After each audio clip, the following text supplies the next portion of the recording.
সকালবেলা গ্রামের ভিতরে গাড়ি প্রবেশ করতেছে। এইদিকে আশেপাশে কয়েকজন মহিলা দাঁড়িয়ে আছে। রাফিদের বাড়ির সামনে গাড়িটা সোজা এসে রাফিদের বাড়ির সামনে দাঁড়ালো। গাড়ির ভিতর থেকে মেহরিন নামতে লাগলো। গ্রামের সবাই মেহরিনের দিকে তাকিয়ে আছে। মেহরিন একা একা গাড়ির ভিতর থেকে বের হয়ে তার চাচিদের বাড়ির ভিতর চলে গেল। এইদিকে বাচ্চাদের নিচে মহিলারা দাঁড়িয়ে দাঁড়িয়ে একে অপরকে উদ্দেশ্য করে বলতেছে, এই তোমরা কি কিছু খেয়াল করেছো? ওই যে মেহেরিন মেয়েটা, রাফির চাচাতো বোন, ওই মেয়েটার পেট দেখলাম একটু উঁচু উঁচু লাগতেছে। মেয়েটার তো বিয়ে হয় নাই, বিয়ে হলে আমরা জানতে পারতাম। হ্যাঁ, আমার মনে হয় শহর থেকে পেট নিয়ে এসেছে এই গ্রামের ভিতরে। মেয়েটার মুখ দেখতেই বোঝা যাচ্ছে মেয়েটা এখন গর্ভবতী। এই চল চল, আমরা আশেপাশের সবাইকে খবর দিয়ে জানিয়ে দিই এই ব্যাপারটা। এই বলে পাড়ার মহিলারা ওইখান থেকে চলে আসলো সবার বাড়িতে। এক একজনের কাছে বলতে বলতে পুরো এলাকা ছড়িয়ে গেছে মেহরিন পেট নিয়ে এসেছে শহর থেকে। বাড়ির ভিতরে প্রবেশ করতে রাফির আম্মু জয়িনা বেগম বলতে লাগলো, মেহেরিন, তুই আমার বাড়িতে এসেছিস কেন? তুই জানিস না এটা গ্রাম? এই জায়গায় আসলে মানুষজন আরও তোকে খারাপ বলবে। তুই এখানে এসেছিস কেন? দেখেছিস, তুই আসার কারণে আশেপাশের মানুষ এখনই বলা শুরু করে দিয়েছে তুই শহর থেকে পেট বাঁধিয়ে নিয়ে এসেছিস গ্রামে। তোর আব্বু আম্মুর কি একটুও বিবেক বুদ্ধি নেই নাকি? গ্রামে পাঠিয়ে দিয়েছে। তোর আব্বু আম্মু তো জানে গ্রামের মানুষ কেমন। চাচি, আমি সম্পূর্ণ নির্দোষ, আমি কিছুই করি নাই। একদম চুপ করে থাক। যা, ওই রুমের ভিতরে গিয়ে বসে বসে কান্না কর। তোর এইসব ন্যাকা কান্না আমার ভালো লাগছে না। এমনিতেই সমস্যায় আছি, আবার তুই এসে আরো সমস্যা বাড়িয়ে দিলি। মেহরিন কান্না করতে করতে একেবারে কর্নারের লাস্ট রুমের ভিতরে গিয়ে বসে কান্না করতে লাগলো।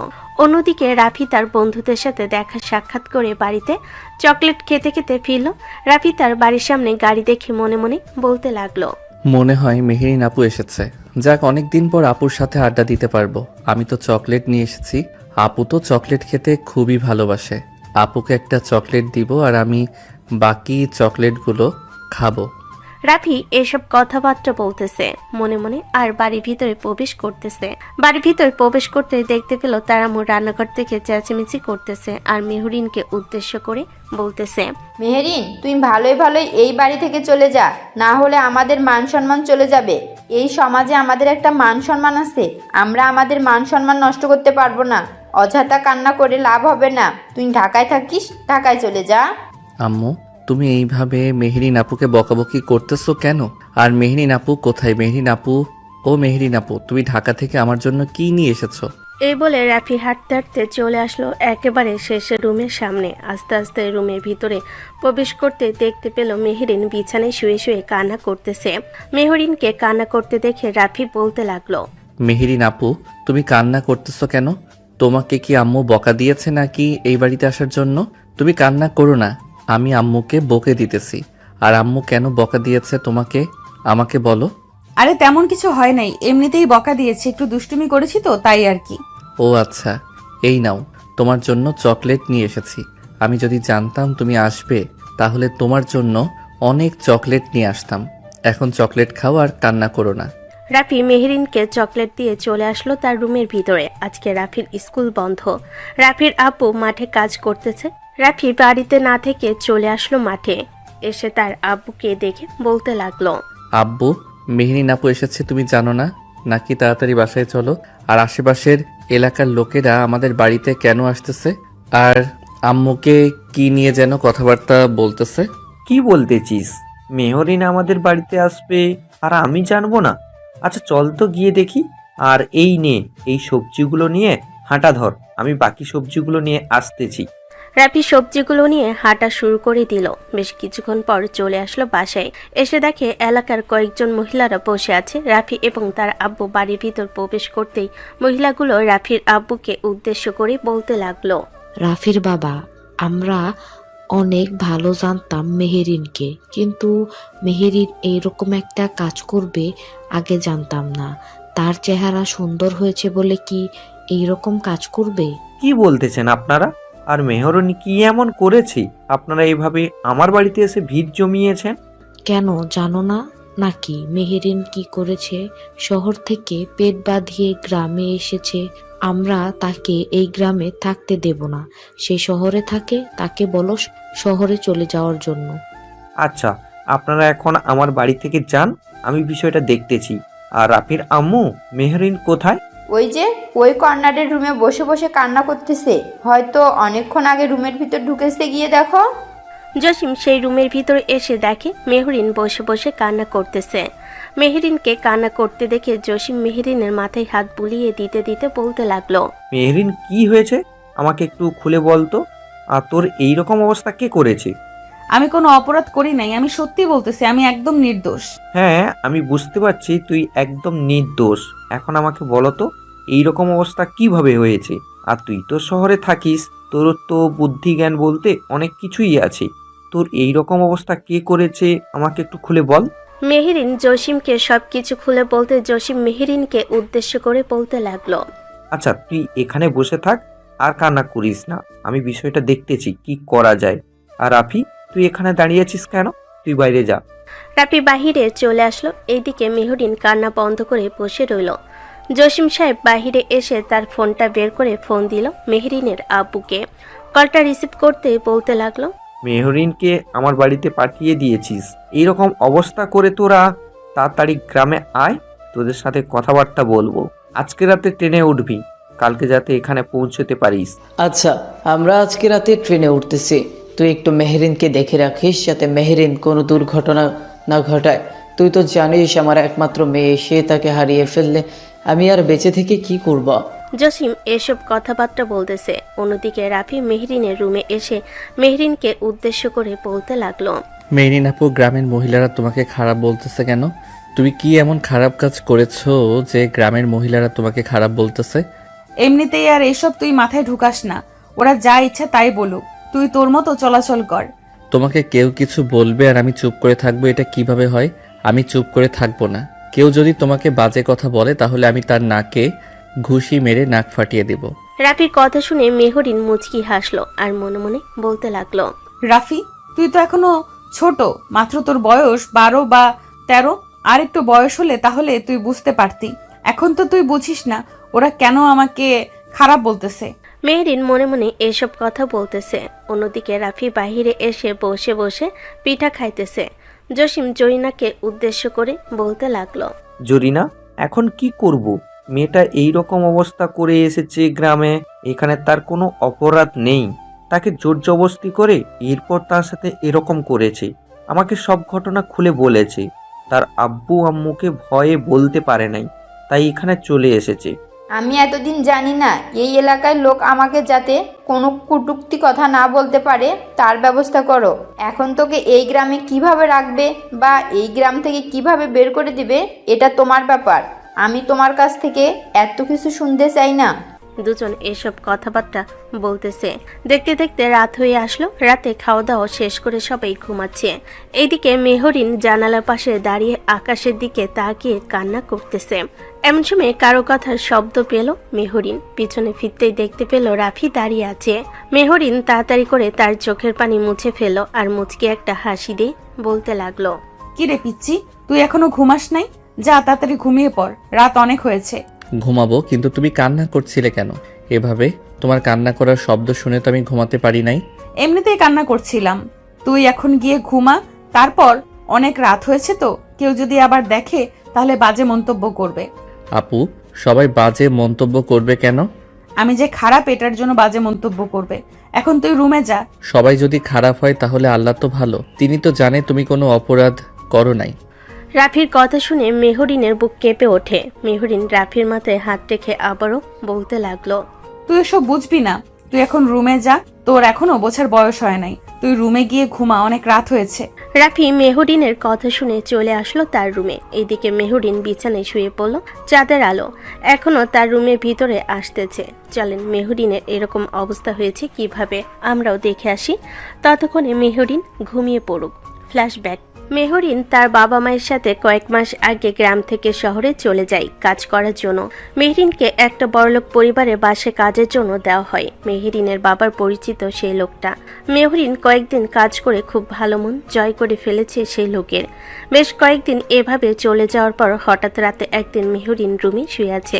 এমন সময় ওই লোকটা মেহরিনের রুমের ভিতরে এসে মেহরিনের মুখ চেপে ধরে মেহরিনের সাথে খারাপ কাজ করতে লাগলো। এদিকে মেহরিন নিজেকে ছাড়িয়ে নেওয়ার চেষ্টা করতেছে কিন্তু পারতেছে না। লোকটার কাজ শেষ হয়ে যেতে মেহরিনের মাথায় পিস্তল ঠেকিয়ে বলতে লাগলো, তুই যদি এই কথা কাউকে বলিস তাহলে এই পিস্তলের গুলি তোর মাথায় ঢুকে যাবে এবং তুই মারা যাবি। তুই যদি তোর আব্বুকে কেউ বলিস তাহলে বুঝতেই পারছিস কি হতে পারে। প্লিজ আমাকে মারবেন না, আমি আপনার কথা কাউকে বলবো না। আর আপনি আমার সাথে এমনটা না করলেও পারতেন। প্লিজ আমাকে ছেড়ে দিন। ছেড়ে তো দিবই, তবে তোকে যা বলেছি তা যেন হয়। তুই কিন্তু কাউকে বলবি না। যদি বলিস তাহলে এই পিস্তলে বুলেট তোর মাথায় ঢুকবেই। তুই যেখানেই থাকিস না কেন এখানেই থাক আর গ্রামে থাক, আমি আমার লোক দিয়ে তোকে মেরে ফেলবো যদি তুই আমার কথা মতো না চলিস। এই নে টাকা, এই টাকাগুলো তোর কাছে রেখে দে, ভবিষ্যতে কাজে লাগবে। আর কাল থেকে তোর এখানে কাজ করার দরকার নেই, তুই তোর বাসায় থাকবি। টাকা লাগলে আমাকে ফোন দিবি, আমি তোকে টাকা পাঠিয়ে দিব। এই বলে লোকটা চলে গেল তার রুমে। এইদিকে মেহরিন কোনো রকম চলে আসলো ওয়াশরুমে। গোসল করে বাহিরে বের হয়ে চুপচাপ বসে রইল। সকাল হতে মেহরিন চলে আসলো তাদের পাশে। মেহরিনকে আসতে দেখে তার আম্মু বলতে লাগলো, কিরে তুই আজকে এত সকাল সকাল চলে এসেছিস? ওই বাড়িতে কাজ করবি না নাকি? হ্যাঁ আম্মু, ওই বাড়িতে কাজ করব। উনি নাকি কোথায় যেন একটা কাজে যাবে, এটার জন্য আমাকে কয়েকদিনের ছুটি দিয়েছে। তাই আর কি আমি চলে এসেছি ওখানে না থেকে। ও আচ্ছা, বেশ ভালো কাজ করেছিস, চলে এসেছিস। এখন কয়েকটা দিন রেস্ট কর, আমি এখন কাজে গেলাম। মেহরিনের আম্মু চলে গেল। এইদিকে মেহরিন তার রুমের ভিতর বসে আছে আর কালকে রাতের কথা চিন্তা ভাবনা করতেছে। কি হয়ে গেল এক মুহূর্তের মধ্যে তার সাথে। মেহরিন এসব চিন্তা ভাবনা করতেছে আর কান্না করতেছে। দেখতে দেখতে এইভাবে কেটে গেল 2টি মাস। মেহরিন এই 2 মাসের মধ্যে ওই বাড়িতে আর যায় নাই। নানান বাহানা করে সারাদিন বাহিরে থেকে সন্ধ্যায় আবার চলে এসেছে তাদের বাসি। রাতে খাবার খাইতেছে, এমন সময় মেহরিনের বমি বমি ভাব করতে লাগলো।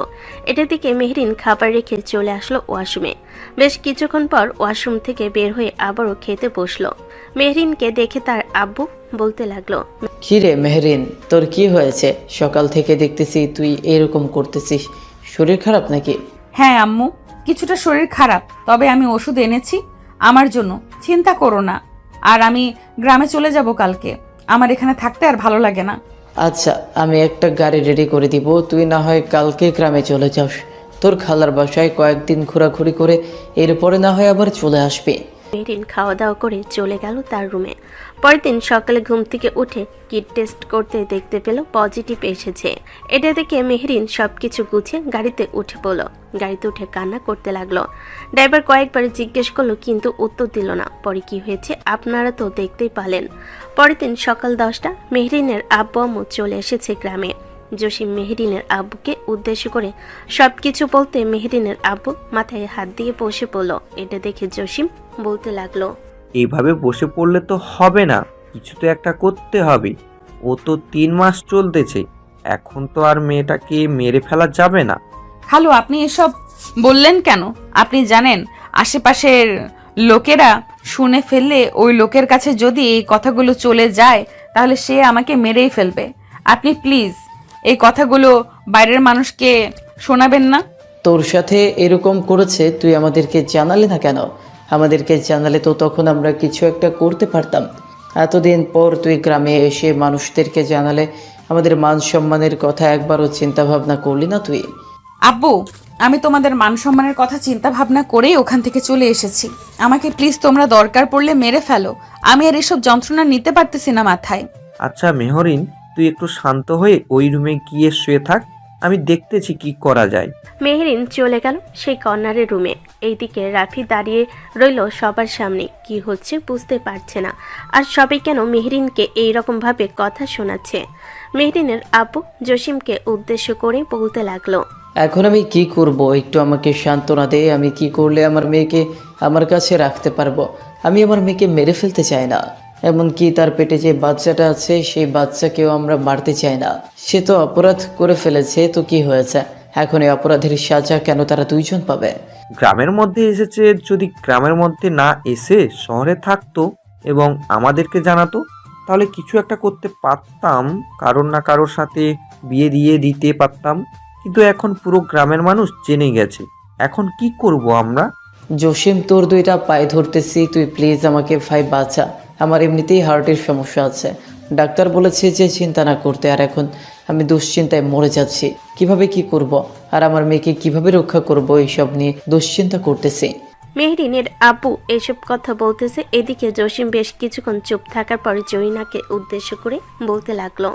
জরিনা, এখন মান সম্মান যদি দুই পরিবারের বাঁচাতে চাই তাহলে রাফির সাথে বিয়ে দেওয়া ছাড়া আমি আর কোনো চিন্তা ভাবনা করতে পারতেছি না। মানে তুমি এসব কি বলতেছো? রাফির আব্বু, রাফির বয়স মাত্র 12 বছর, সে সম্পর্কের মানে কিছু বোঝে নাকি? তাকে যদি এখন বিয়ে করিয়ে দাও সে এখন কিছু বুঝবে নাকি? আর মেহরিন তো প্রেগনেন্ট, তাকে কিভাবে সেবা যত্ন করবে সে তো এটাও জানবে না। তুমি এত কিছু চিন্তা করো না, আল্লাহর উপরে ছেড়ে দাও। আর মেহরিন আশা করি রাফিকে সব কিছু শিখিয়ে দিবে কিভাবে কি করতে হবে। সব কিছু শেখালেই হয় না রাফির আব্বু, তুমি হয়তো চিন্তা ভাবনা করতেছো যে আমাদের মান সম্মানের কথা, কিন্তু এখন যদি রাফির বিয়ে দিয়ে দেই তাহলে রাফির পুরো লাইফটা নষ্ট হয়ে যাবে। কারণ তার মাত্র 12 বছর বয়স, এখনও 20 হয় নাই, 20 হতে আরও 8 বছর বয়স লাগে। যদি মেহেরিনকে বিয়ে করে তাহলে মেহেরিনের পেটে মেয়ে সন্তান হলে ওই মেয়েকেও বিয়ে করতে পারবে, তখন তার বয়স আনুমানিক মাত্র 25 থেকে 28 পড়বে। তুমি বুঝতে পারছো এইরকম অবস্থা হবে বাপ মেয়ের?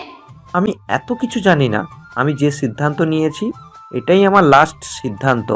আমি রাফির সাথে মেহরিনের বিয়ে দিব, মানে দিবই। এসব কথাবার্তা বলতেছে জসিম রাফির আম্মুর সাথে। এইদিকে রাফি সব কথা শুনল কিন্তু কিছুই বুঝলো না, সব কথা তার মাথার উপর দিয়ে চলে গেল। এমন সময় জসিম রাফিকে উদ্দেশ্য করে বলতে লাগলো। রাফি, তোকে কিছু কথা বলি বাবা, তুই রাগ করিস না। জানি না তুই কিভাবে মেনে নিবি। হ্যাঁ আব্বু, বলো কি বলবে। মেহরিনকে বিয়ে করতে হবে তোর, তাও আবার আজকেই। বিয়ে করতে পারবি তো? হ্যাঁ পারবো, কিন্তু আমি তো শুনেছি যে বিয়ে করলে অনেক কিছু দিতে হয়। আমি কিভাবে দিব? আমি তো এখন অনেক ছোট, আমি তো কোনো কাজ করি না। এসব নিয়ে তোর চিন্তা ভাবনা করতে হবে না, এসব আমরা দেখে নিব, তুই শুধু বিয়েটা কর। রাফি বিয়ে করার জন্য রাজি হয়ে গেল। অন্যদিকে মেহেরিন তার রুমের ভিতরে শুয়ে আছে, জানালা দিয়ে সব কথাই শুনেছে। মেহেরিন উপর দিকে তাকে দোয়াত মোনাজাত ধরে আল্লাহকে উদ্দেশ্য করে বলতে লাগলো। হে আল্লাহ, রাফির জীবনটা কিভাবে যাবে? আমার জন্য রাফির জীবনটা এভাবে নষ্ট হয়ে যাবে আমি মানতে পারতেছি না। এর চাইতে ভালো ছিল আমি মরে যেতাম, তাহলে রাফির জীবনটা আর নষ্ট হতো না এভাবে। মেহরিন মোনাজাতে আল্লাহর কাছে এসব বলতেছে। এদিকে রাফি চলে আসলো বাইরে, রাস্তা দিয়ে হেঁটে হেঁটে বাজারের দিকে যাইতেছে। এমন সময় কয়েকটা ছেলে রাফিকে উদ্দেশ্য করে বলতে লাগলো। কিরে রাফি, তুই নাকি ওই পেট বাঁধা মেয়েটার দায়িত্ব নিবি? তুই তো নিজেই একটা পিচ্ছি, তুই মেয়েটার দায়িত্ব নিবি কি করে? তার চাইতে ভালো হবে তুই ওই মেয়েটাকে আমাদের কাছে ছেড়ে দে, আমরা না হয় কিছু টাকা পয়সা দিয়ে তার সাথে একটু মজা করে ছেড়ে দিব। সিনিয়র ছেলেগুলোর মুখে এইরকম কথাগুলো শুনে রাফি ওই ছেলেগুলোর উপর ঝাঁপিয়ে পড়লো। একটা নাক বরাবর সজের ঘুষি মারতে নাক ফেটে রক্ত পড়তে লাগলো। এদিকে রাফি রাগে মাথায় বলতে লাগলো। আমার আপুকে নিয়ে বাজে কথা বলিস তোরা, আজকে তোদের নাক মুখ আমি ফাটিয়ে ফেলবো। আর কোনো দিন যদি এইরকম কিছু শুনি তাহলে তোদের না কেন পা কেটে রেখে দিব। ছেলেগুলো তাড়াতাড়ি করে ওইখান থেকে চলে গেল, কারণ রাফির চোখ রক্তবর্ণ ধারণ করে ফেলেছে, পুরো মুখ লাল হয়ে গেছে রাফির। এইদিকে রাফি বাজারে আর না গিয়ে চলে আসলো বাসায়। রাফির এরকম অবস্থা দেখে মেহরিন বলতে লাগলো। রাফি, এরকম অবস্থা হয়েছে কেন তোর মুখের? তুই কি কারোর সাথে ঝগড়া করেছিস নাকি? ঝগড়া করলে তো তোর এই অবস্থা হয়ে যায়। সত্যি করে বলতো কি হয়েছে? আর বলো না আপু, কয়েকটা বাজে ছেলে তোমাকে নিয়ে খারাপ মন্তব্য করছিল, তখন আমি রেগে গিয়ে তাদেরকে পিটিয়েছি। একটার তো নাক ফাটিয়ে ফেলেছি, তাকে নিয়ে ডাক্তারের কাছে গেছে। রে রাফি, কি হয়েছে? তুই নাকি রাস্তায় মারামারি করে এসেছিস? আমি ক্ষেত থেকে আসার সময় জানতে পারলাম তুই নাকি পাড়ার ওই রাজু ছেলেকে নাক ফাটিয়ে দিয়েছিস। হ্যাঁ আব্বু, তাকে নাক ফাটিয়ে দিয়েছি, কারণ সে মেহরিন আপুকে নিয়ে বাজে কথা বলছিল, তাই আমি তার সাথে এরকম করেছি। কেউ যদি আপুর ব্যাপারে এইরকম খারাপ মন্তব্য করে তাহলে আমি কাউকে ছেড়ে দিব না। হ্যাঁ, এভাবেই অন্যায়ের প্রতিরোধ করবে। আর মেহরিন, তুই এক কাজ করিস, এই বাড়ি থেকে আপাতত কয়েকদিন বের না হওয়াই ভালো। রাফি, তুই ঠিকমতো স্কুলে যাস আর বিকালবেলা আমার সাথে মাঠে কাজ করিস। আমার কাছে কিছু টাকা আছে, আমি ওই টাকা দিয়ে তোকে একটা দোকান খুলে দিব। আশা করি 2 জায়গায় কাজ করলে তুই ইনকাম করতে পারবি, সাথে তোর পড়ালেখা চালিয়ে যেতে পারবি। জসিম এইসব কথাবার্তা বলতেছে, দেখতে দেখতে সন্ধ্যা হয়ে আসলো। সন্ধ্যার পরে পাশের মসজিদের ইমাম সাহেবকে ডেকে নিয়ে এসে মেহেরিন আর রাফির বিয়েটা পড়িয়ে দিল। ইমাম সাহেব জসিমকে উদ্দেশ্য করে বলতে লাগলো, জসিম, তুমি এই কাজটা ঠিক করেছো, তবে আরেক দিক দিয়ে তুমি তোমার ছেলের জীবনটা নষ্ট করে দিয়েছো, কারণ সে এখনো ছোট, সম্পর্কে কোনো কিছুই বোঝে না। একজনের জীবন বাঁচাতে গিয়ে আর একজনের জীবন মৃত্যুর বলে ঠেলে দিয়েছো। আচ্ছা যাই হোক, তোমরা এখন যাও, আমি রাফিকে সবকিছু বুঝিয়ে দিতেছি। জসিম আর মেহরিনের আব্বু চলে আসলো বাহিরে। এইদিকে ইমাম সাহেব রাফিকে সবকিছু বুঝিয়ে দিল, রুমের ভেতর এসে কি কি করতে হবে কি না করতে হবে। এদিকে রাফি সবকিছু বুঝে নিয়ে চলে আসলো রুমের ভিতর, দরজাটা লাগিয়ে দিয়ে চলে আসলো মেহরিনের সামনে। মেহরিন খাটের মধ্যখান থেকে নেমে রাফির পা ধরে সালাম করলো। এইদিকে রাফি বলতে লাগলো, আরে আরে আপু, তুমি কি করতেছো? আমার পা ধরে সালাম করতেছো কেন? আমি তো তোমার ছোট, আমার পা ধরে সালাম করতে হবে না। রাফি, তুই এখন আমার স্বামী, আমি তোর পা ধরে সালাম করতেই পারি। চল অজু করে এসে নামাজ আদায় করে এরপর আমি তোকে সবকিছু শিখিয়ে দিতেছি, তুই এইভাবে ওইভাবে সবকিছু করবি। রাফি আর মেহরিন অজু করে এসে দুজনে 2 রাকাত নফল নামাজ আদায় করে নিল। 2 রাকাত নফল নামাজ আদায় করা শেষ করে মেহরিন আর রাফি খাটে বসে পড়ল। মেহরিন রাফিকে আস্তে আস্তে সবকিছু বুঝিয়ে দিতেছে। সবকিছু আস্তে আস্তে বুঝে নি রাফি মেহরিনের কথা অনুযায়ী কাজ করতে লাগলো। তাদের বাসরাত কমপ্লিট করতে থাকুক, আমরা ততক্ষণে চোখ বন্ধ করে থাকি।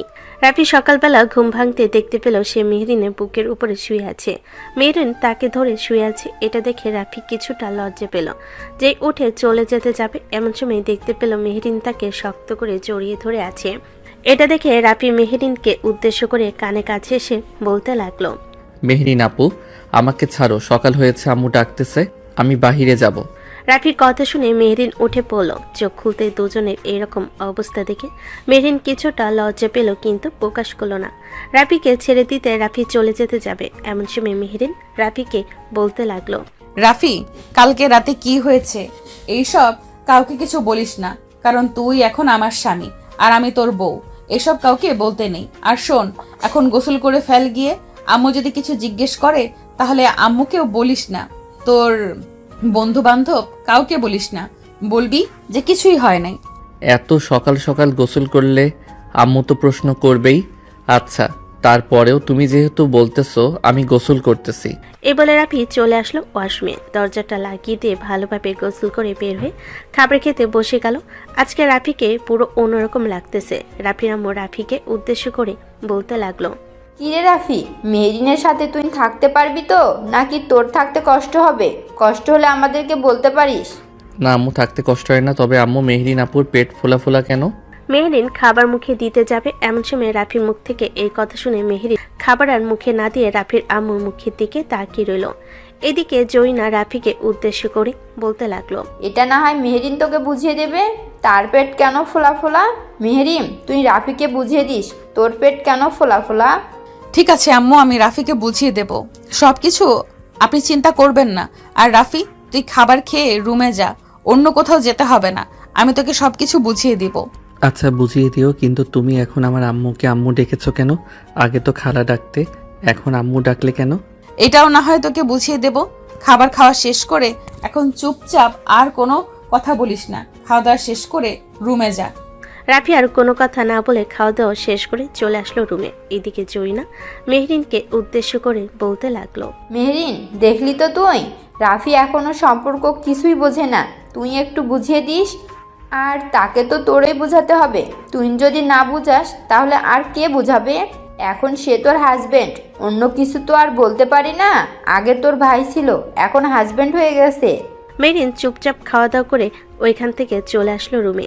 এসে দেখে মেহরিনের ফোন টিপতেছে রাফি। মেহরিনকে আসতে দেখে মেহরিনের ফোনটা রেখে দিল রাফি। মেহরিন দরজাটা লাগিয়ে দিয়ে চলে আসলো রাফির কাছে। রাফিকে বিছানায় শুইয়ে দিয়ে তার মাথাটা তার কোলে নিয়ে হাত বুলিয়ে দিতে দিতে বলতে লাগলো, রাফি, তুই জিজ্ঞেস করেছিলি না আমি তোর আম্মুকে আম্মু আম্মু ডেকেছি কেন? হ্যাঁ, এটা জিজ্ঞেস করেছি, সাথে তোমার পেট ফোলা কেন এটাও জিজ্ঞেস করেছি। এই দুইটা প্রশ্নের উত্তর দাও আমাকে। কালকে তো আমার আর তোর বিয়ে হয়েছে, তাই না? তুই কারো বিয়ে দেখিস নাই নাকি, যে একটা মেয়ের বিয়ে হলে ওই বাড়ির ছেলে, মানে যে ছেলেকে বিয়ে করেছে তার মাকে মা বলে ডাকে ওই মেয়েটা? ঠিক তেমনি কালকে তোকে বিয়ে করেছিলাম না, এখন তোর আম্মুকে আমিও আম্মু ডাকবো। আর আমার পেট ফুলার কারণ হচ্ছে আমার পেটে বেবি আছে। সত্যি বলতেছো? তোমার পেটে বেবি আছে? আমি খুব খুশি হয়েছি। এই বেবির বাবাকে? মেহরিন চুপ হয়ে রইল বেশ কিছুক্ষণ। চুপ হয়ে থাকার পর রাফিকে উদ্দেশ্য করে বলতে লাগলো, এই বেবির বাবা হচ্ছিস তুই। রাফি তো আরো খুশি হয়ে গেল। খুশিতে মেহরিনকে জড়িয়ে ধরল। এদিকে মেহরিন রাফিকে আবারও উদ্দেশ্য করে বলতে লাগলো, দেখ, এইসব কথা কিন্তু কাউকে বলবি না, কারণ কাউকে যদি বলিস তাহলে ওরা সবাই তোকে খারাপ ভাববে। আর তুই এখন তুই আমার কথা মতো চলতে পারবি না, চলাচল করতে আমার কথা মতো। অবশ্যই পারবো, তবে একটা কথা, মেহরিন আপু, কালকে রাতে যে আমি তোমার সাথে ওইগুলো করেছি, মানে তুমি যা যা শিখিয়ে দিয়েছো আমি তা তা করেছি, আমার কেমন যেন লাগছিল। আর তোমার কাছে থাকলে আমার এখন কেমন যেন খুবই ভালো লাগে। ভালো তো লাগবেই। এখন থেকে তুই তো আমার কাছে প্রত্যেক দিন থাকবি। কালকে যেভাবে রেখেছিলাম আজকেও সেভাবেই রাখবো। তবে এখন থেকে একটু সাবধানে থাকতে হবে। আমার বুকের উপরে ঘুমাতে দিতে পারবো না, কারণ আমার পেটে তো তোর বেবি আছে। যদি তোকে আমার বুকের উপরে নিয়ে ঘুমাতে যাই তাহলে পেটের বেবির সমস্যা হবে। আচ্ছা, যেভাবে ভালো লাগে আমাকে সেইভাবে নিয়ে ঘুমাবে। আমিও তোমাকে শক্ত করে জড়িয়ে ধরে ঘুমাবো। রাফি এইসব কথাবার্তা বলতেছে। বেশ কিছুক্ষণ এইসব কথাবার্তা বলে ওইখান থেকে চলে গেল বাইরে। বন্ধু বান্ধবের সাথে খেলাধুলা করতেছে। এমন সময় রাফির বন্ধু শামীম বলতে লাগলো, কিরে রাফি, তুই নাকি ওই মেহেরিন আপুকে বিয়ে করেছিস, এটা কি একদম সত্যি? হ্যাঁ, বিয়ে করেছি। কেন, কোনো সমস্যা আছে নাকি বিয়ে করলে? না, কোনো সমস্যা নেই, এমনিতেই তোকে জিজ্ঞেস করলাম। আসলে সবাই বলা বলি করছে তো, তুই অনেক ছোট বিয়ে করে ফেলেছিস, সামনের দিনকাল তোর কেমন যাবে এইসব আর কি বলা বলি করতেছে, তাই তোকে জিজ্ঞাসা করলাম কথাটা সত্যি নাকি মিথ্যা। তুই আবার কিছু মনে করিস না। আরে না, কি আবার মনে করব। আচ্ছা, স্বামী মেহেরিন আপুকে সবাই খারাপ বলে কেন, আমাকে একটু বোঝাতে পারবি? আমাদের বাড়ির সবাইও খারাপ বলতো কয়েকদিন, কিন্তু এখন আর বলে না। তবে এলাকার লোকজন কেন খারাপ বলে? আসলে তুই হয়তো বুঝবি না, তবুও তোকে বলছি, মেহেরিন আপুর সাথে খুব খারাপ একটা কাজ হয়েছে। ওই খারাপ কাজের জন্য মেহেরিন আপুকে সবাই খারাপ বলতেছে। তুই মেহেরিন আপুকে কখনো ভুল বুঝিস না, মেহেরিন আপুকে দেখে রাখিস, তার পেটে যেই বেবিটা আছে সেটা তোর। মেহেরিন আপুর পেটে বেবি আছে, এটা তুই জানলি কি করে? এটা তো আজকে মেহেরিন আপু আমাকে বলেছে, আর তো কেউ জানে না। আম্মুকে জিজ্ঞেস করলাম, আম্মু তো বলল না, কিন্তু তুই জানলি কি করে? বন্ধু, এই গ্রামে থাকতে গেলে একটু তো কানে কথা আসে, তাই সেটা খুব ভালো করেই জানিস। আর সবাই বলা বলি করছিল, তাই আমিও আর কি তোকে বললাম। আচ্ছা যাই হোক, এখন তুই বাসায় যা, ভাবির খেয়াল রাখিস কিন্তু। রাফি বাসায় না গিয়ে আসলো মাঠে। এসে দেখে তার আব্বু কাজ করতেছে। রাফি তার আব্বুর সাথে কাজ করতে লাগলো। বেশ কিছুক্ষণ কাজ করার পর রাফির আব্বু রাফিকে উদ্দেশ্য করে বলতে লাগলো, রাফি, এলাকার মানুষ কে কি বললো না এইসব কানে নিস না বাবা। এলাকার মানুষ কয়েকদিন এসব বলবে, পরে দেখবি সবাই চুপ হয়ে গেছে, কেউ আর কিচ্ছু বলবে না। আব্বু, এখন আর আগের মতো কেউ কিছু বলে না, তবে যারাই বলে তাদেরকে কিছু বললে তারাও চুপ হয়ে যাবে। তবে আব্বু, আমি তো এখন বিয়ে করে ফেলেছি, আমার কি কি করতে হবে একটু বুঝিয়ে দিবে? আমি তো এখনো ছোট, আমি তো এসব কিছুই বুঝি না। আর আপুর পেটে নাকি বেবি আছে, এটার জন্য কি করতে হবে? এই নে কিছু টাকা, এই টাকাগুলো দিয়ে বাজার থেকে মেহরিনের জন্য কিছু ফল বাড়িতে নিয়ে যা। তোর আম্মু যদি জিজ্ঞেস করে টাকা কোথায় পেয়েছিস, তাহলে বলবি আমি দিয়েছি। মেহরিনের হাতে গিয়ে এই ফলগুলো দিবি আর বলবি যে খাওয়ার জন্য। আচ্ছা, বলবো নে। বাকি কাজটুকু করে এরপরে না হয়ে যাই, আমি অনেক কাজ তো পড়ে আছে, তুমি একা একা করতে পারবে না। রাফি তার আব্বুর সাথে বাকি কাজ কমপ্লিট করে ওইখান থেকে চলে গেল বাজারে। কিছু ফল কিনে নিয়ে চলে আসলো বাসায়। মেহরিনের হাতে ফলগুলো দিতে রাফির আম্মু বলতে লাগলো, কিরে রাফি, তুই টাকা কোথায় পেয়েছিস আর এইসব ফল কোথায় থেকে কিনে এনেছিস? আব্বু আমাকে টাকা দিয়ে বলেছে যে কিছু ফল কিনে নিয়ে আসার জন্য, তাই আর কি বাজার থেকে ফলগুলো কিনে নিয়ে এসেছি। ও আচ্ছা, বেশ ভালো করেছিস। এখন হাত মুখ ধুয়ে পড়তে বস গিয়ে। রাফি পড়তে বসে গেল। দেখতে দেখতে রাত হয়ে আসলো। রাতে আবারও মেহেরিন রাফিকে তার বুকের সাথে জড়িয়ে ধরে ঘুমের দেশে পাড়ি জমালো। রাফি এখন আস্তে আস্তে কিছুটা বুঝতেছে। রাত প্রায় 3টা। এমন সময় রাফির ঘুমটা ভেঙে গেল। রাফি বিছানা থেকে উঠে চলে আসলো বাহিরে। ওয়াশরুমে গিয়ে বেশ কিছুক্ষণ পর আবারও রুমে চলে আসলো। এসে দেখে মেহেরিন উঠে গেছে। রাফিকে দেখে বলতে লাগলো, কিরে বাহিরে গিয়েছিলি নাকি? হ্যাঁ, বাহিরে গিয়েছিলাম। তুমি যাবে নাকি? চলো, গেলে তুমি তো আবার ভয় পাও। না, আমি এখন যাব না, আয় আবার ঘুমাবো। আমার ঘুম আসতেছে না। আমার কেন যেন মনে হচ্ছে কালকে যেগুলো তোমার সাথে করেছি ওইগুলো আজকেও করতে অনেক ইচ্ছা করতেছে। রাফির কথা শুনে মেহেরিন চুপ হয়ে রইল। বেশ কিছুক্ষণ চুপ হয়ে থাকার পর মেহেরিন রাফিকে উদ্দেশ্য করে বলতে লাগলো, আচ্ছা এখন করতে দিব না, ফজরের কিছুক্ষণ আগে করতে দিব, তখন না হয় করিস, এখন আয়। রাফি আবারও মেহেরিনের বুকের মাঝে গিয়ে ঘুমিয়ে পড়ল। রাত প্রায় 3:45। এমন সময় মেহেরিন ঘুম থেকে উঠে অজু করে এসে জায়নামাজি বিছিয়ে তাহাজ্জুদের 4 রাকাত নামাজ আদায় করে আল্লাহর কাছে বলতে লাগলো, হে আল্লাহ, আমার অপরাধের জন্য এই ছোট নাবালক বাচ্চাটা কষ্ট পাচ্ছে। সে এখন আমার স্বামী। আল্লাহ, তুমি তো সবকিছু দেখেছো। তুমি আমার স্বামীকে ধৈর্য ধরার তৌফিক দান করো, আর পরিস্থিতি বোঝার জন্য একটু ধৈর্য দিও তাকে। আমার একটাই চাওয়া, রাফি যাতে সারা জীবন আমার সাথে থাকে। আল্লাহ, আমার দোয়াগুলো কবুল করে নিও। আমি যে আর তোমার কাছে কোনো কিছুই চাই না, সামান্য মাত্র এইটুকু জিনিসই তোমার কাছে চেয়েছি। অন্তত এটা আমাকে দিও, আমার আর কোনো কিছুই লাগবে না। মেহেরিন কান্না করতে করতে আল্লাহর কাছে এসব চাইতেছে। এদিকে হঠাৎ করে রাফির ঘুম ভেঙে গেল। রাফি তাকিয়ে দেখে মেহেরিন নামাজে বসে আল্লাহর কাছে মোনাজাত করতেছে আর কান্না করতেছে। বেশ কিছুক্ষণ পর মোনাজাত শেষ করে চলে আসলো বিছানায়। রাফি মেহেরিনকে উদ্দেশ্য করে বলতে লাগলো, মেহরিন আপু, আমি না তোমাকে বললাম তুমি কান্না করবে না, তারপরেও কেন তুমি কান্না করো? আমি কি একবারও বলেছি কান্না করতে? কান্না করতে তো বলিস নাই, আর আমাকে আপু বলতেছিস কেন? আমি তোর বউ, আমার নাম ধরে ডাকবি। আমার নাম ধরে ডাকার তোর অধিকার আছে, ডাকতে পারবি না তুই? হ্যাঁ, ডাকতে পারবো, তবে তুমি আর কখনো কান্না করবে না। তোমার কান্না আমার কেন যেন সহ্য হয় না। তোমার কান্না দেখলে আমারও কেমন যেন কান্না চলে আসে। প্লিজ, তুমি আর কখনো কান্না করো না। আচ্ছা, তুই যেহেতু বলতেছিস কান্না না করতে, তাহলে আমি কান্না করব না আর কখনো। তবে তুই আমার কথা মতো চলবি তো? আমাকে কখনো ছেড়ে অন্য কোনো মেয়ের কাছে চলে যাবি না তো? আমি কখনোই যাব না মেহরিন। আমি ছোট হলেও অন্তত কিছু হলেও তো বুঝি। আব্বু আমাকে সবকিছুই শিখিয়ে দিয়েছে, আর বলেও দিয়েছে বিয়ের পর কি করতে হয়, কিভাবে সেবা যত্ন করতে হয়। আর গতকালকে হুজুর তো বলে গেছে বিয়ে হলে সারা জীবন একসাথে থাকতে হয়। আমিও তোমার সাথে সারা জীবন একসাথে থাকবো। তুমি আমাকে তোমার বুকের মাঝে এভাবে আগলে রাখবে তো? হ্যাঁ, আমি তোকে আমার বুকের মাঝে এভাবে আগলে রাখবো। তুই নিশ্চিন্তে থাক, তোকে আমি কখনো কষ্ট দিব না, তুই দেখিস। আচ্ছা, আমি দেখব। রাফি এইসব কথাবার্তা বলতেছে আর মেহেরিনের গালে কপালে চুমু দিতেছে। মেহেরিন শিখিয়ে দিয়েছিল গতকাল রাতে। দেখতে দেখতে এইভাবে কেটে গেল প্রায় 2 মাস। মেহেরিনের পেট এখন আগে চাইতে কিছুটা বড় হয়েছে। এই 2 মাসে রাফিও অনেক কিছু শিখে গেছে। তার আব্বু আম্মু এবং মেহেরিন সবাই তাকে শিখিয়ে দিয়েছে। রাফি এখন মেহেরিনের অল্প অল্প করে সেবা যত্ন করে, কারণ রাফি এখনো ছোট। সে পুরোপুরিভাবে সেবা যত্ন করতে পারবে না। রাতে রাফি খাওয়া দাওয়া শেষ করে তাড়াতাড়ি করে আগে থেকে চলে এসেছে রুমে। এমন সময় জয়না মেহরিনকে উদ্দেশ্য করে বলতে লাগলো, মেহরিন, আমি আমার ছেলেকে নিয়ে ভয় পেতাম।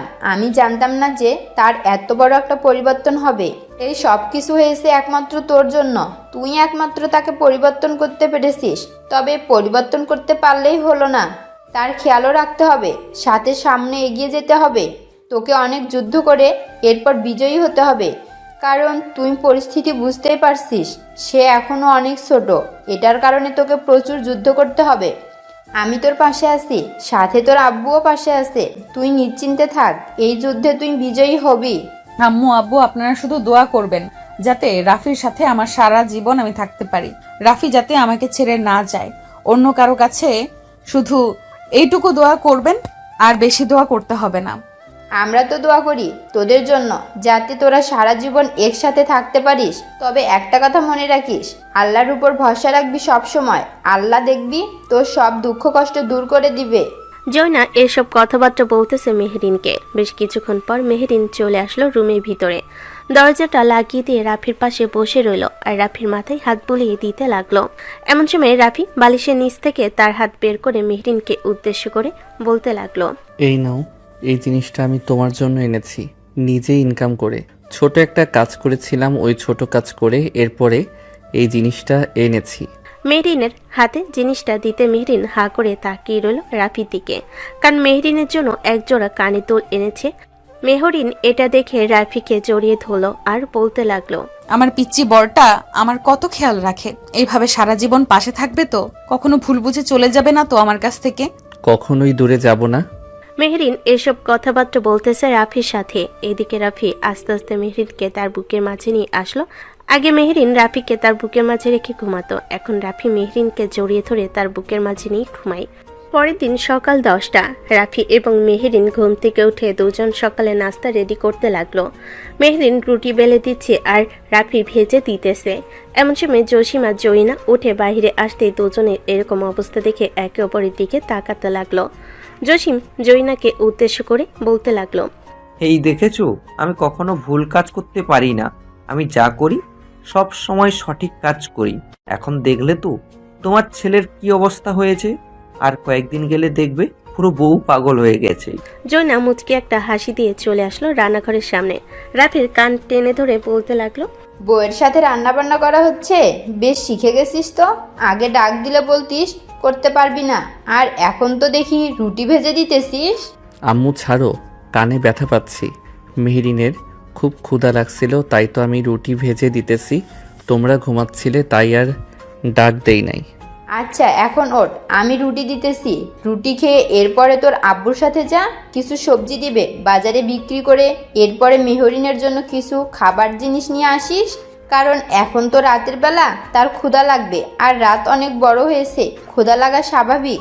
জয়না এসব কথাবার্তা বলতেছে। বেশ কিছুক্ষণ এসব কথাবার্তা বলে রাফি এবং জসিমকে রুটি দিয়ে দিতে রুটি খেয়ে দুজন চলে আসলো খেতে।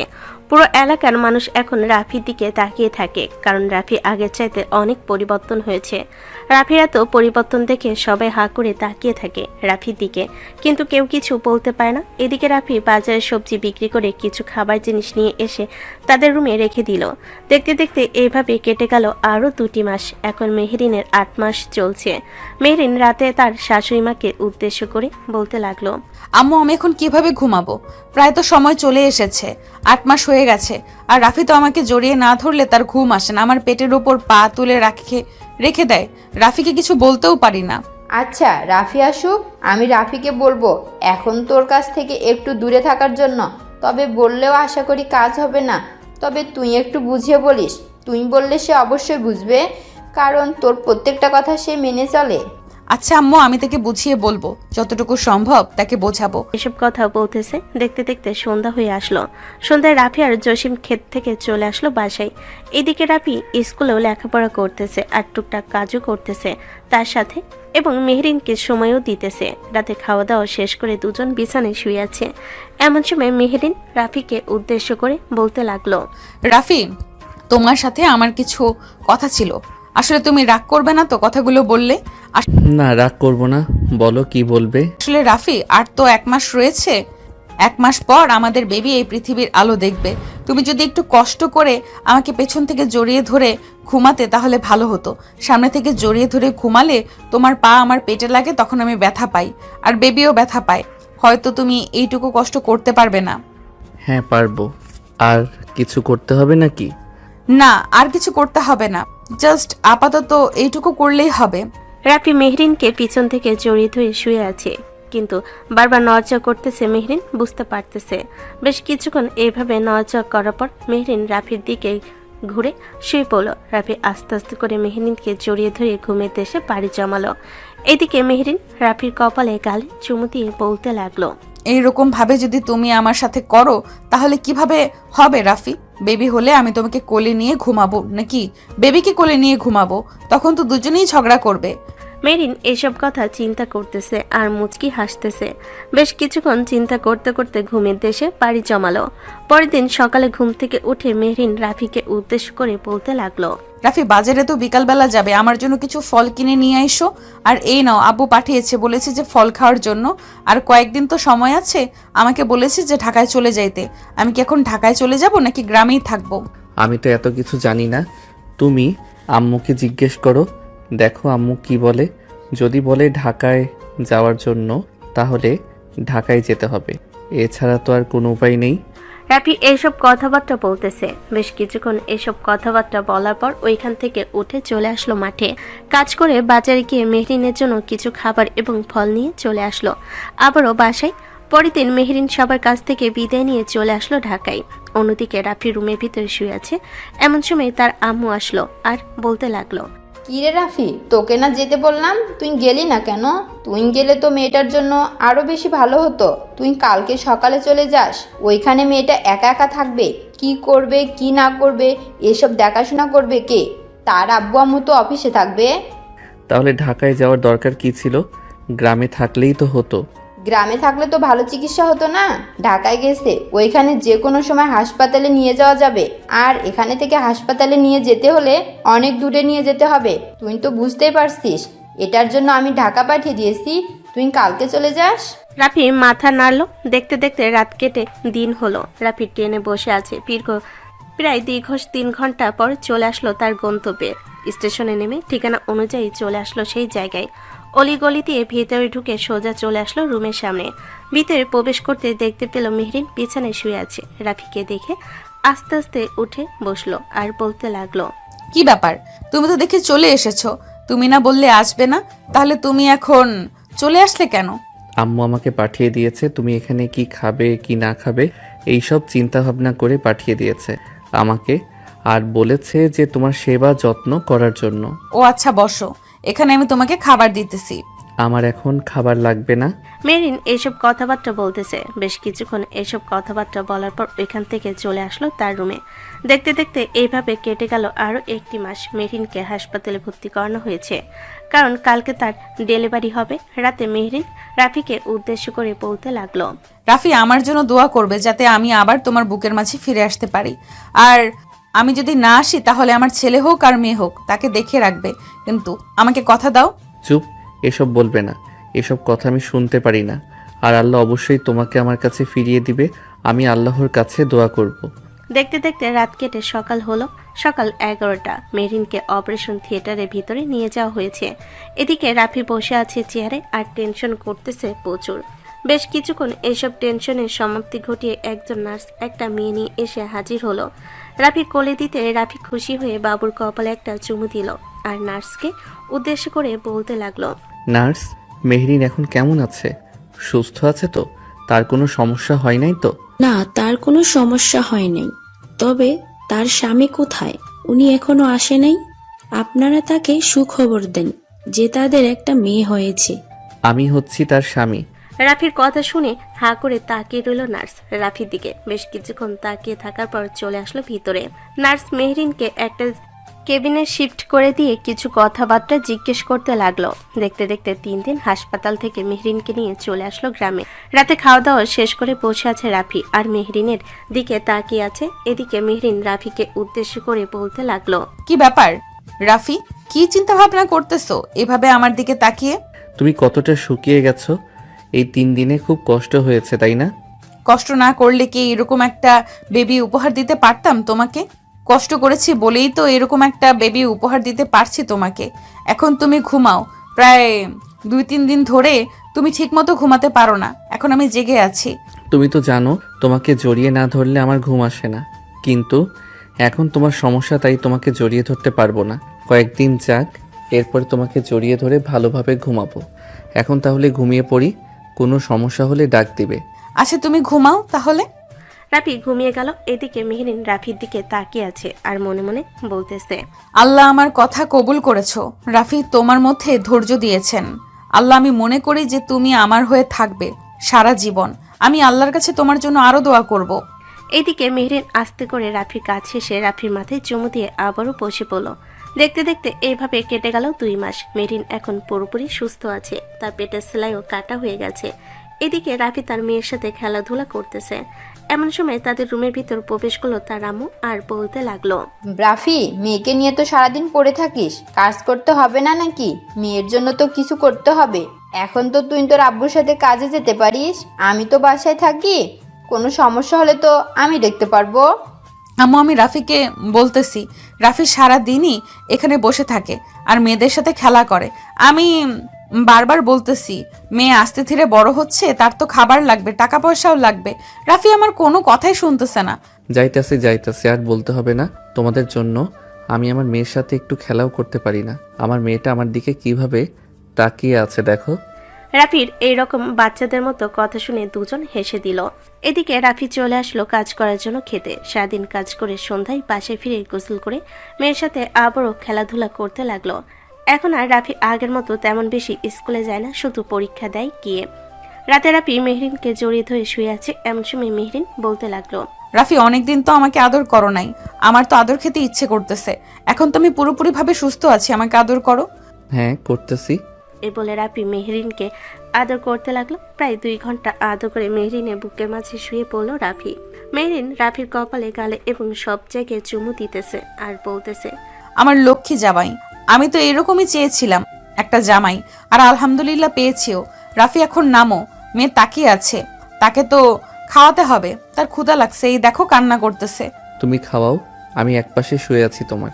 মেহরিন বাবুকে খাওয়াতে লাগলো। কি খাওয়াচ্ছে এটা আশা করি আপনারা বুঝতে পারছেন। যাই হোক, এত বেশি কিছু আপনাদের জানতে হবে না। পরের দিন রাফি আস্তে আস্তে তার কাজের গতি বাড়তে লাগলো এবং অর্থও আসতে লাগলো। দেখতে দেখতে এইভাবে কেটে গেল 2 বছর। রাফি মেয়ে মাশাল্লাহ এখন বড় হয়েছে কিছুটা এবং পাপা পাপা বলে ডাকে। সবাই খুবই খুশি। রাফির আব্বু রাফিকে উদ্দেশ্য করে বলতে লাগলো, রাফি, মেয়ে তো বড় হচ্ছে, কিছু করতে হবে। এভাবে ছোটখাটো কাজ করলে চলবে? আমার কাছে টাকা আছে, এই টাকা দিয়ে কিছু একটা কর। আচ্ছা আব্বু, আমি রাতে চিন্তা ভাবনা করে দেখি কি করা যায় এই সামান্য টাকা দিয়ে। এরপর না হয় তোমাকে আমি জানাবো কি করব। আচ্ছা, রাতে তুই সিদ্ধান্ত জানাস। আর মেহরিন, তুমিও একটু রাফিকে বোঝাও কি কাজ করলে ভালো হবে। রাফি তুমি একটু রুমে আসো, তোমার সাথে কথাবার্তা বলি, দেখি কি কাজ করতে পারবে তুমি, আমিও জানতে চাই। মেহরিনের কথা শুনে রাফি চলে আসলো রুমে। বেশ কিছুক্ষণ বসে থাকার পর মেহরিন রাফির হাতে কিছু টাকা দিয়ে বলতে লাগলো, এই নাও, এই টাকাগুলো দিয়ে এবং আব্বুর কাছ থেকে কিছু টাকা নিয়ে শহর থেকে সস্তায় যেই জামা কাপড়গুলো প্রিন্ট করে বিক্রি করে ওইগুলো এখানে কিনে নিয়ে আসো। গ্রামের মানুষ সবাই কিনবে আশা করি। যদি না কিনে তখন তো লস হয়ে যাবে, তখন কি করবে? অন্য কোথাও তো বিক্রিও করতে পারবে না। তুমি এত চিন্তা করো না, তোমাকে যেটা বলেছি সেটা করো। তুমি কালকে যাও, গিয়ে নিয়ে আসো। মেহরিনের কথা শুনে চলে আসলো রাফি বাহিরে। তার আব্বু আম্মুকে উদ্দেশ্য করে বলতে লাগলো, আম্মু আব্বু, মেহরিন তো বলতেছে যে শহরে গিয়ে ওইখান থেকে কিছু প্রিন্টের কাপড় নিয়ে আসার জন্য। সে নাকি এই গ্রামে বিক্রি করবে। আমি কি গিয়ে নিয়ে আসবো? আর এইগুলো কি বিক্রি হবে নাকি বিক্রি হবে না? যেহেতু মেহরিন বলতেছে বিক্রি হবে, তাহলে একবার এনে দেখ, আর না হলে পরেরটা পরের ব্যবস্থা করা যাবে। তুই কালকে ঢাকায় যা, ওইখান থেকে গিয়ে নিয়ে আয়। ঢাকায় গিয়ে তো নিয়ে আসতে পারবো, কিন্তু কত টাকা দাম ধরবে এটাই তো জানি না। কারণ আমি তো ঢাকায় গিয়ে কোনো জামা কাপড় কেনাকাটা করি নাই কখনো। তুমি একটু মেহরিনকে বলো আমার সাথে যাওয়ার জন্য। ট্রেনে যাব, আবার ট্রেনে করে চলে আসব, তাহলে তো আর কোনো সমস্যা হবে না। আর মারফিয়া তো এখন আর কান্না করে না, তোমাদের কাছেও থাকে আমাদের কাছেও থাকে, সবচাইতে বেশি তো তোমার কাছেই থাকে। তুমি না হয় কালকে নিয়ে একটু ঘোরাঘুরি করবে, আমরা সকাল সকাল বের হয়ে যাব, আবার দুপুরের মধ্যে বাসায় চলে আসব। আর এখন তো ফিডার দিয়ে দুধ খায়, তার জন্য তো আলাদাভাবে দুধ আনা হয়েছে দোকান থেকে, ওইগুলো বানিয়ে খাইয়ে দিলে তো খাইতে পারবে। আচ্ছা, তুই চিন্তা করিস না, তুই আর মেহরিন কালকে সকাল সকাল বের হয়ে যাবি, আমি মারফিয়াকে দেখে রাখবো।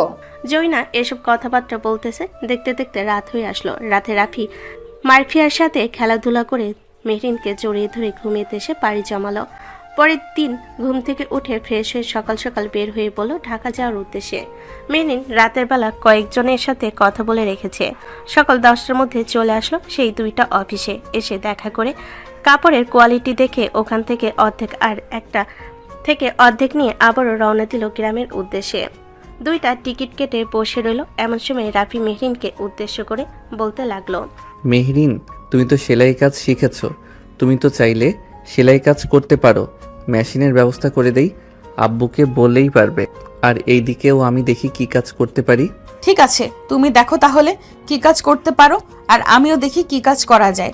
যদি এই কাপড়গুলো ভালো হয় তাহলে আমি অবশ্যই একটা মেশিন নিয়ে বসবো, যাতে মানুষজনের কাপড় সেলাই করা যায়। কথা বলতে বলতে ট্রেন তাদের স্টেশনে এসে পৌঁছে গেল। রাফি মেহরিনকে নিয়ে চলে আসলো বাসায়। ফ্রেশ হয়ে খাওয়া দাওয়া করে রাফি মারফিয়ার সাথে খেলাধুলা করতে লাগলো। অন্যদিকে মেহরিন চলে আসলো দুজনের বাড়িতে। দুজনকে বলে দিতে ওই দুজন পুরো গ্রামকে বলে দিয়েছে যে কাপড় বিক্রি করে। সবাই আস্তে আস্তে এসে দেখতে লাগলো কাপড়গুলো ভালো হয় কারণে তাড়াতাড়ি বিক্রি হয়ে গেল আর সেলাই করার জন্য কাজ দিয়ে গেল মেহরিনকে। সন্ধ্যায় মেহরিন বসে আছে, এমন সময় রাফি আর জসিম একটা সেলাই মেশিন নিয়ে আসলো। সেলাই মেশিন দেখে মেহরিন খুশি হয়েছে, কারণ আস্তে আস্তে আল্লাহ তাআলা তাদের রিজিকে বরকত দিতেছে। রাতে মেহরিন 2-3টা জামা সেলাই করে ফেলো যারা দিয়ে গেছে তাদের। আস্তে আস্তে মেহরিন রাফির কাজে সাহায্য করতে লাগলো। এভাবে সাহায্য করতে করতে কেটে গেল আরও 2টি বছর। মেহরিন আর রাফির বিয়ের বয়স এখন 4 বছর। রাফি এখন সবকিছুই বুঝে গেছে, কখন কি করতে হয় কখন কি করতে হয় না। রাতে খাবার টেবিলে বসে আছে সবাই, এমন সময় মারফিয়া বলতে লাগলো, আম্মু আমার ভাইয়া লাগবে, আমাকে একটা ভাইয়া এনে দাও। তোমাকে এই কথা তোমার পাপা শিখিয়ে দিয়েছে তাই না? তোমার পচা পাপা তোমাকে এগুলো শিখিয়ে দেয় তাই না? নো পাপা খুবই ভালো, আমাকে চকলেট দেয়, আমাকে আদর করে খাইয়ে দেয়। ওই যে পাশের বাসার একটা আপু আছে, তাদের বাসায় একটা ভাইয়া হয়েছে, আমার ওরকম একটা ভাইয়া লাগবে, আমাকে এনে দাও। আচ্ছা তোমাকে ভাইয়া এনে দিব, তবে সময় লাগবে। মেহরিন, মেয়েটা যেহেতু চাইতেছে তাহলে আবার নিয়ে যাও। আর রাফি তো এখন পুরোপুরি সব কিছু বোঝে, রাফির জন্য তো আর কোনো সমস্যা হবে না। এখন তো তোমরা দুজনেই কাজ করতেছো এবং পর্যাপ্ত পরিমাণ অর্থ আছে, তাহলে ভয় পাচ্ছ কেন? আম্মু ভয় পাচ্ছি না, আসলে আমি চাচ্ছিলাম কি মারফিয়াকে স্কুলে ভর্তি করিয়ে দিয়ে সামনের বছরের পরে একটা বেবি নেওয়ার চেষ্টা করব, কিন্তু মারফিয়া যেহেতু এখন চাইতেছে তাহলে নিতেই হবে। হ্যাঁ নিয়ে যাও, যত তাড়াতাড়ি পারো তত তাড়াতাড়ি নিয়ে নাও, তাতে তোমাদের জন্য ভালো হবে। আর রাফি, তুই কালকে একটু খেতে তাড়াতাড়ি করে চলে যাস, তোর আব্বুর শরীরটা তেমন বেশি ভালো না, জ্বর জ্বর ভাব। ডাক্তার দেখিয়ে নিয়ে এসেছিলাম, ডাক্তার বলেছে যে রেস্টে থাকলে ঠিক হয়ে যাবে। আচ্ছা আম্মু, তোমরা চিন্তা করো না। আর আমি থাকতে আব্বু কেন এখন আর কাজ করবে? আমি তো এখন থেকে যাচ্ছি কাজে, আব্বুর কোনো কাজ করতে হবে না। জরুরি কাজ হলে এরপরে না হয় আব্বুকে দিব কাজ করার জন্য। রাফি এইসব কথাবার্তা বলতেছে। বেশ কিছুক্ষণ এইসব কথাবার্তা পর চলে আসলো তার রুমে। রাতে বিছানায় শুয়ে আছে রাফি, মারফিয়া আর মেহরিন। এমন সময় রাফি মেহরিনকে জড়িয়ে ধরে মেহরিনের গালে ঠোঁটে কিস করতে লাগলো। বেশ কিছুক্ষণ কিস করার পর আদর করতে যাবে, এমন সময় মেহরিন বলতে লাগলো, রাফি এখন আদর করতে পারবে না, তুমি তো জানো কি হয়েছে আমি একটু অসুস্থ, আর এই অসুস্থ থেকে ওঠার 10 দিন পর আদর করলে বেবি হওয়ার চান্স বেশি থাকে, তুমি তো এটা বেশ ভালো করেই জানো। ও হ্যাঁ, আমার মনে ছিল না তোমার যে এখন ওইগুলো চলতেছে। আচ্ছা এখন তাহলে ঘুমাও। এর বলে রাফি আরেকটু মেহরিনকে আদর করে ঘুমিয়ে এসে পাড়ি জমালো। রাত কেটে সকাল হলো। সকালে খাওয়া দাওয়া শেষ করে রাফি চলে আসলো খেতে, একা একা কাজ করতেছে। এমন সময় তার আব্বু আসলো। রাফি তার আব্বুকে দেখে বলতে লাগলো, আব্বু, তুমি এই অসুস্থ শরীর নিয়ে কেন এসেছো? বাসায় চলে যাও, আর এখানের কাজ আমি কমপ্লিট করে ফেলেছি, সুস্থ হয়ে পরে আসবে। রাফি এসব কথাবার্তা বলতেছে। এইদিকে রাফির আব্বু রাফিকে উদ্দেশ্য করে বলতে লাগলো, রাফি, আসলে অভ্যাস হয়ে গেছে তো অসুস্থ শরীর নিয়েও কাজ করতে, তাই আর কি চলে এসেছি। বিছানায় শুয়ে থাকতে ভালো লাগে না, এই মাটি, এই ঠান্ডা হাওয়া, এইসব জিনিস আমার খুব ভালো লাগে খুব। তাহলে তুমি এখানে বসে থাকো, আমি পাশের ক্ষেতের কাজগুলো করে ফেলি, তোমার একটা কাজও করতে হবে না। এই বলে রাফি পাশের ক্ষেতের কাজগুলো করে ফেলো। কাজগুলো শেষ হতে রাফি এবং তার আব্বু চলে আসলো বাসায়।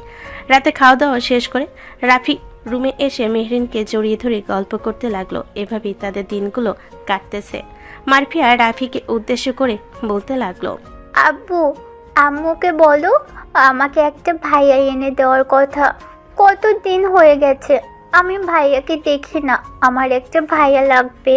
মারফিয়া, আমি তো বলেছি তোমাকে ভাইয়া এনে দেব, একটু সময় দাও, দেখবে তোমার ভাইয়া খুব তাড়াতাড়ি চলে আসবে।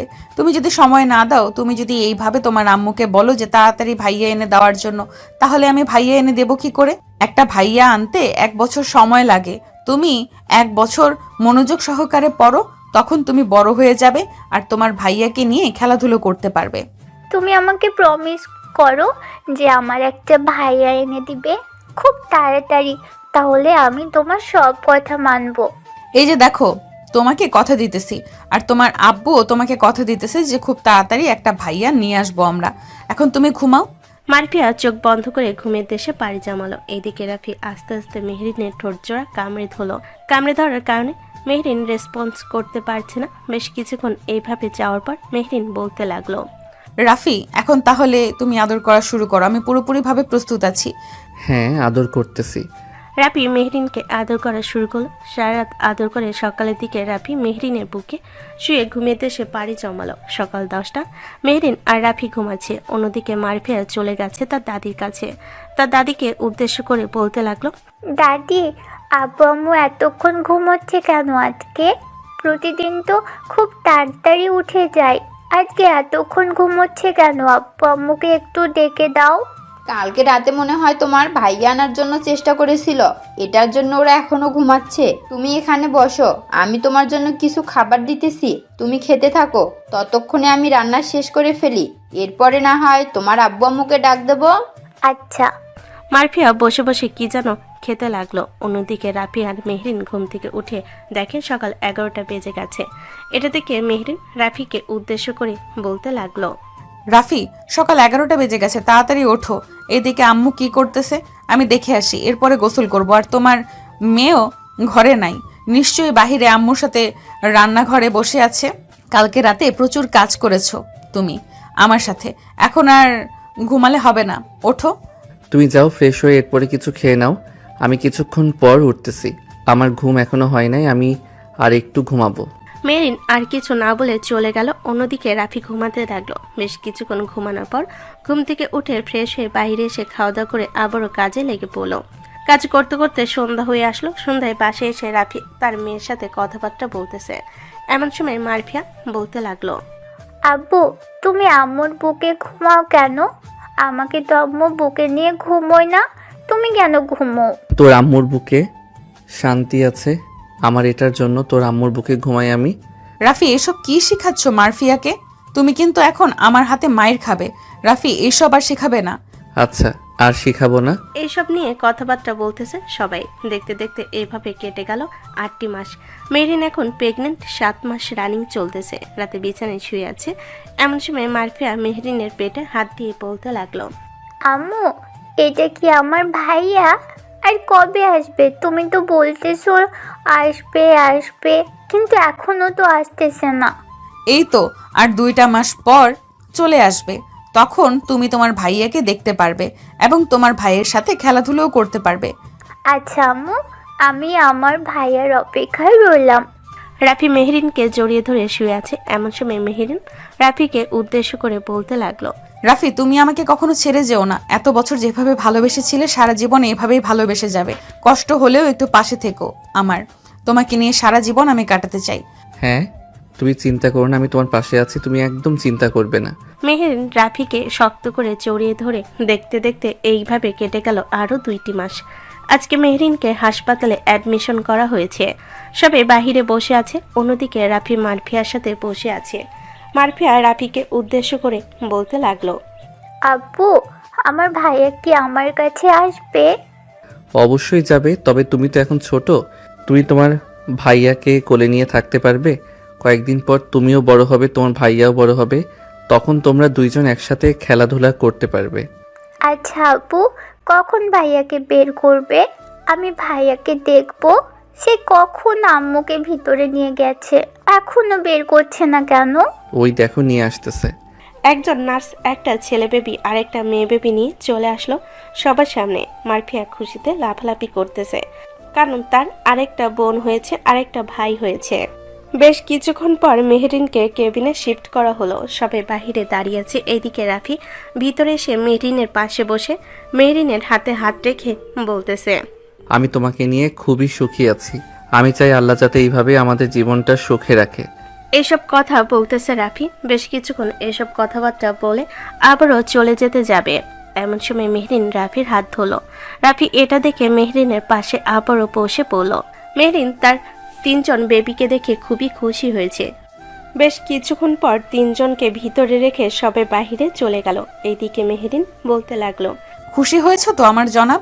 অবশ্যই খুশি হয়েছি, তুমি আমাকে এত খুশি করে দিয়েছো আর আমি খুশি হব না?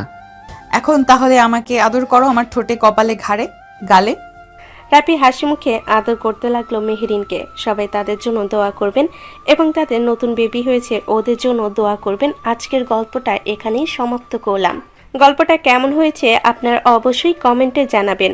আশা করি আপনাদের কাছে গল্পটা খুবই ভালো লাগবে। আজকে তাহলে এখানেই বিদায় নিলাম।